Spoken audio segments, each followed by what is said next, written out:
নমস্কার বন্ধুরা, মঞ্জু কিচেন হাউজে আপনাদের অনেক অনেক স্বাগত। আজকের আমি দুটো রেসিপি করে আপনাদের দেখাবো। এই যে গাছ থেকে পুরো টাটকা আমড়া পেড়ে নিয়ে এসেছি। এই আমড়া দিয়ে চিংড়ি মাছ দিয়ে আর লাল বিট দিয়ে একটা টক করব। আর তার সাথে থাকবে এই যে বড় বড় শিং মাছ বা মাগুর মাছ নিয়েছি, বড় আলু দিয়ে রান্না করব। আপনারা পুরো ভিডিওটা প্রথম থেকে শেষ পর্যন্ত দেখতে থাকুন। এবার আমি মাছগুলো সব কেটে নেব। জ্যান্ত মাছ তো, মাগুর মাছগুলো কি বড় বড় আছে। একটু ছাই লাগিয়ে নিচ্ছি ভালো করে, না হলে স্লিপ কাটবে, মাছ কাটা যাবে না। তাও স্লিপ কাটছে।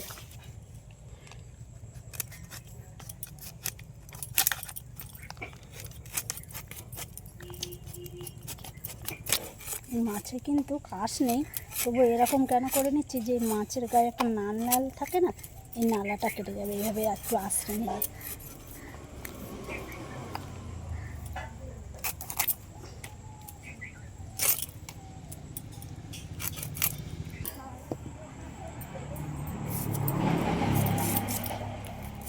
এবার এই বড় আলুটা কেটে নিচ্ছি।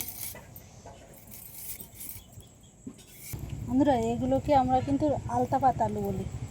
আপনারা কী আলু বলেন এগুলোকে কমেন্ট করে আমাকে জানাবেন।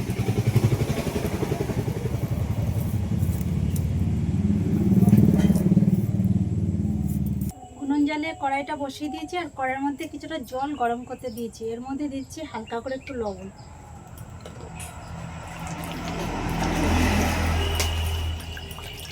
জলটা কিন্তু ভালোই গরম হয়ে গেছে। যে মাছটা একটু ধুয়ে রেখে দিয়েছি এর মধ্যে দিয়ে দিলাম, দিয়ে আর একটু ভালো করে ধুয়ে নেব। কড়াইতে কিছু মশলা ভেজে নেব, তেজপাতা, জিরে আর মরিচ।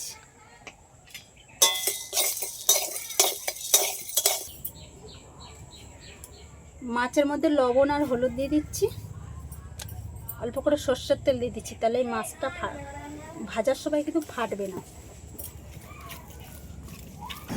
কড়ার মধ্যে সর্ষের তেল দিয়ে দিয়েছি আগে, দিয়ে তেলটা গরম হয়ে গেছে। এবার মাছগুলো সব ভেজে দিচ্ছি।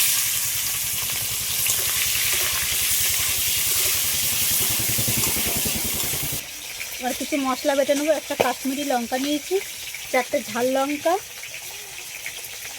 আদা, এগুলো সব একসাথে বেটে নেবো।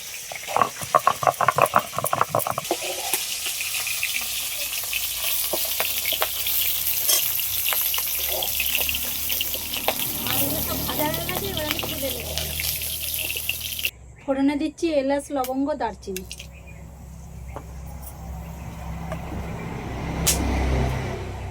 এবার আলুগুলো দিয়ে দিচ্ছি।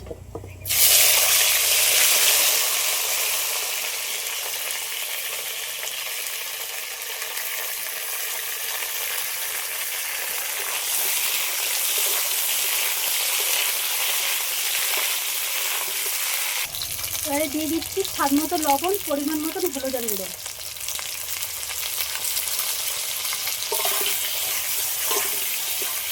আলুগুলো একটু লাল লাল করে ভেজে নিয়েছি। এবার বেটে রাখা মশলাটা দিয়ে দিচ্ছি।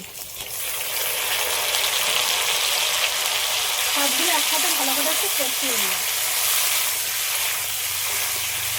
আলুটা ভালো করে মশলাটা কষানো হয়ে গেছে। এবার পরিমাণ মতন জলটাও দিয়ে দিচ্ছি।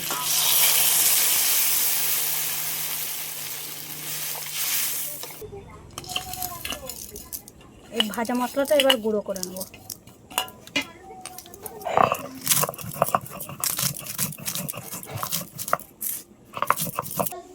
আলুটা হাফ প্রায় সিদ্ধ হয়ে গেছে। এবার ভেজে রাখা মাছটা দিয়ে দেবো।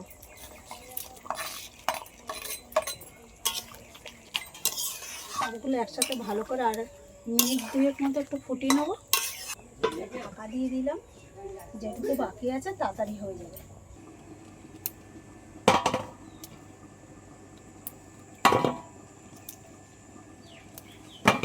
আমরাগুলো দেখতে কি দারুণ লাগছে।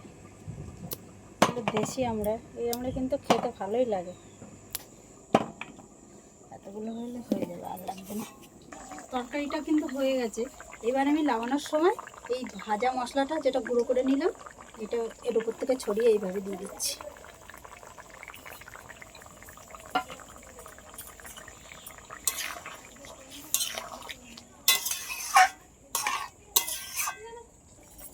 বড় আলু দিয়ে মাছের তরকারি হয়ে গেল। এইভাবে কষলে কষলে ভালোভাবে একটু আমড়াগুলো ধুয়ে নিচ্ছি। কড়ার মধ্যে জল দিয়েছি, সিদ্ধ বসিয়ে দিলাম। আমড়াগুলো কিন্তু সিদ্ধ হয়ে গেছে, খুন্তি বসে যাচ্ছে। এবার আমি লাবিয়ে নেব। কড়ার মধ্যে তেল দিয়েছি, তেলটা গরম হয়ে গেছে। এবার আমি এই যে চিংড়ি মাছগুলো কেটে ধুয়ে পরিষ্কার করে রেখেছিলাম, লবণ আর হলুদ মাখিয়ে নিয়েছি, এগুলো একটু ভেজে নেব।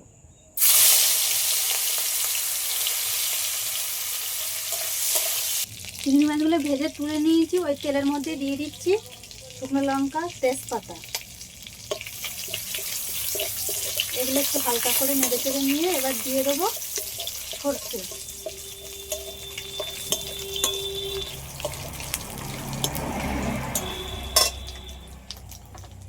বিটগুলো কেটে এরকম করে ধুয়ে আর রেখে দিয়েছিলাম, এই ছোট ছোট করে কেটে নিয়েছি, এগুলো দিয়ে দেবো।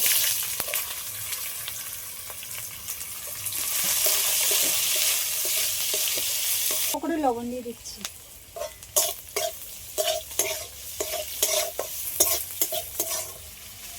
জল, বিটটা আগে একটু ভালো করে সিদ্ধ করে নেব।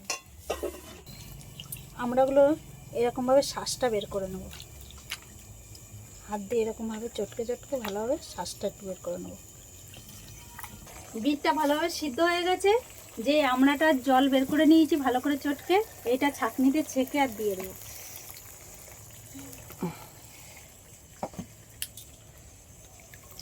আটিও কয়েকটা দিয়ে দিই। আটিগুলো খেতে কিন্তু দারুণ লাগবে, এগুলো চুষে চুষে খেতে হয়। খাবি নাকি রায়? আর এই বিটের মধ্যে কিন্তু একদম হলুদ দেবে না, হলুদ দিলে কিন্তু এই বিটের কালারটাই কিন্তু কেটে যাবে আর দেখতে কিন্তু ভালো লাগবে না। এবার আমি ভেজে রাখা এই চিংড়ি মাছগুলো দিয়ে দেবো। সবগুলো একসাথে ভালো করে একটু ফুটিয়ে নেবো।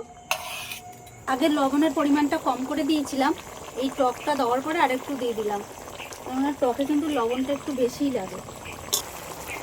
হালকা করে একটু মিষ্টি, টকের মধ্যে কিন্তু মিষ্টি দিলে খেতে বেশি ভালো লাগে।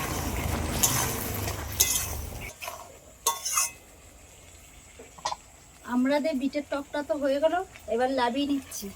আর দেখতে যা হয়েছে না বন্ধুরা, আপনারাও বাড়িতে এইভাবে একবার বানিয়ে খেয়ে দেখবেন, খেতেও কিন্তু দারুণ লাগবে। বন্ধুরা দুটো রান্না তো কমপ্লিট হয়ে গেল। আর আপনাদের যদি এই ভিডিওটা ভালো লেগে থাকে আমার চ্যানেলটিকে সাবস্ক্রাইব করবেন, লাইক কমেন্ট শেয়ার করে আমার বন্ধুদের পাশে থাকবেন।